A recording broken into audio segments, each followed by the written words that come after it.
Oras na po para kumalma. Ng konti lang. Konti. Dahil oras na po para sa ating hashtag sa True Love Notes. Ang sabi, Dear Tita L, I'm Andrea from Laguna. Dahil po sa hashtag sa True Love Notes ninyo, naalala ko lang po yung aking first crush. Way back grade school, lagi po kaming pinagpa-partner as king and queen nitong si David. Yung nakatatak na sa isip ng mga classmates namin at kami ang laging tinuturo kapag muse at escort na tuwing merong classroom election. Nung high school, doon na po kami nag-separate ways ni David. Sa private school na siya nag-aral at ako naman sa malapit na high school lang. Laking gulat ko, Tita L, nung second year kami. Nag-transfer sa school namin si David. Naku, eto kinilig na naman yung mga kaklase ko. At kinantahan pa kami ng muling ibalik ang tamis ng pag-ibig by first cousins.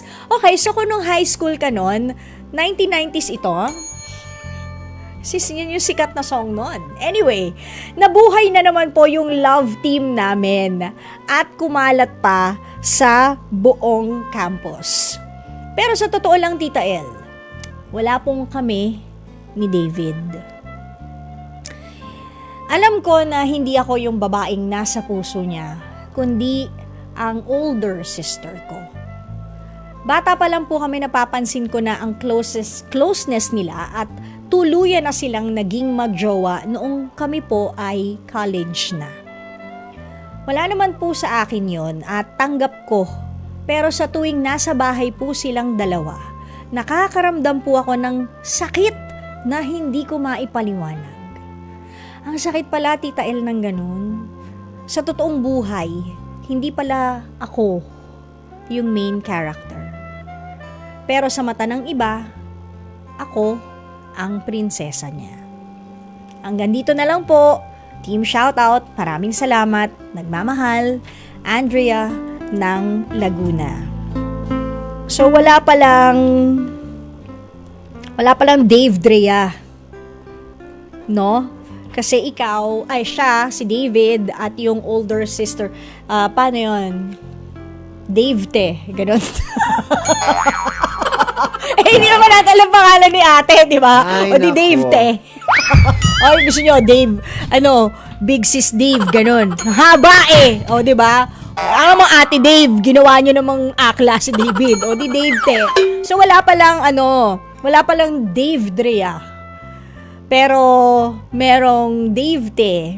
And I'm sure, sobrang sakit nun. Kasi yung iba nga, di ba, pag barkada mo, yung type ng crush mo, masakit na, what more kung ate mo pa. Pero sabi mo nga, that's all in the past. Kasi, matagal na panahon na ba to? Kasi kung muling ibalik ang tamis ng pag-ibig, medyo, di ba, medyo 90s pa yun, ng first cousin. So, siguro medyo matagal na panahon na rin naman yon. Yan.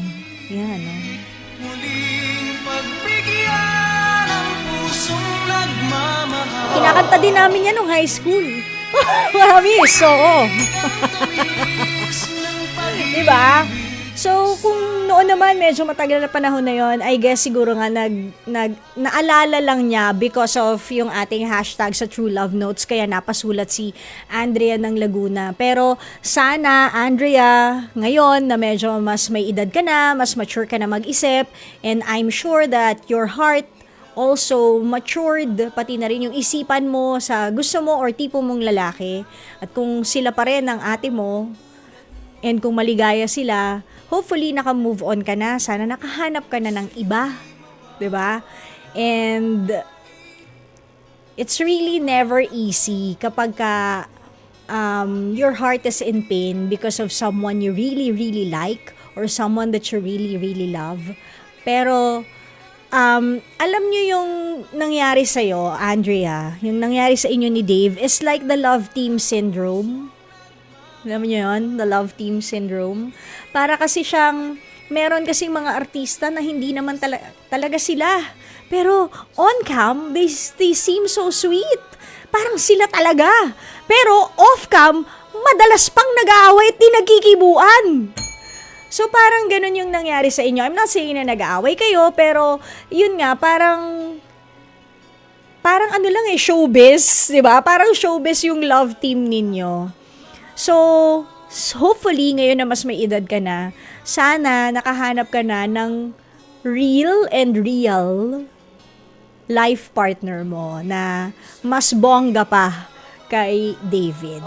Okay, Andrea? Yan. Sana nakahanap ka na ng iba at mas maligaya ka at mas kinikilig-kilig ka sa tuwing nakikita mo ang kanyang pearly white teeth. Lalo na pag kininda tayo. Pag may kindat pa yung ganyan. Diba, Andrea? Sana okay ka na ngayon.